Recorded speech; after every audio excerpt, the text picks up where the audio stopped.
Nothing, Pranish, because this is not the first time a general has come out and talked about China, Turkey, all of that. This happens every 2 years. We keep hearing the alarm bells about Chinese supplies to Pakistan, Turkey for a very, very long time. I don't think people realize this, Pranish, but Turkey has been a thorn in our side right since the 1950s.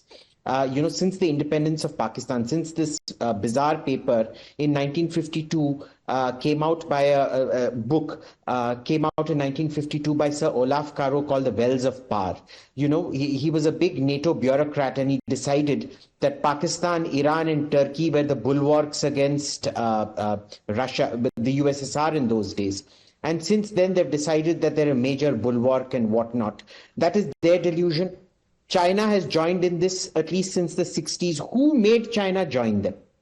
It was entirely the god of foreign policy. The Brahma, Vishnu, and Shiva foreign policy, a gentleman called Jawaharlal Nehru, whose incredible foreign policy went from, China being Hindi Chini Bhai Bhai to the Chinese then invading us.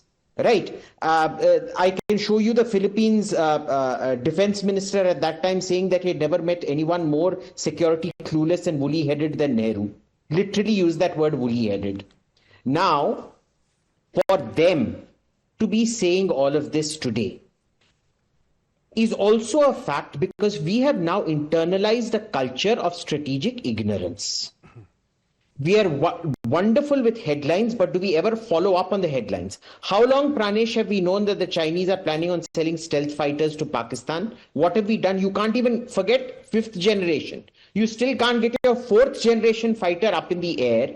And you have HAL basically putting out false information that GE has fallen back on the schedule of supplying engines. We had known this for 8 years. You look at the news items 8 years back, it said it would never not meet the deadline. 8 साल से पता था, कुछ नहीं किया. So, forgetting Pahalgam is not new. Have we forgotten Pahalgam? Of course. We want to play cricket with them. We are inviting them over for hockey.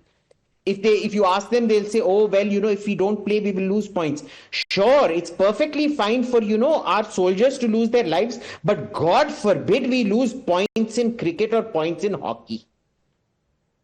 Is this what we're down to today? And the sheer shamelessness of it all. There will actually be Indian advertisers who line up for the Asian Cup and put up, so-and-so coaching company. Come learn IAS from us so you can allow more Pakistanis in to play more Asian Cups and skim off the profits from it. We are dysfunctional at every level, Pranish. Let us be clear about that. This threat is not new. We have done nothing about it. Pahalgam is not the first terror attack to happen in India, and we are pretending today that it has all gone. And you have the leader of the opposition essentially behaving like the chief intelligence officer of the Chinese, trying to extract whatever information he can on battle damage. Why should you provide battle damage assessment?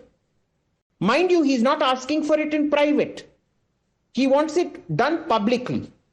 Why? He has the status of a cabinet minister. He can go ask for a private briefing. No.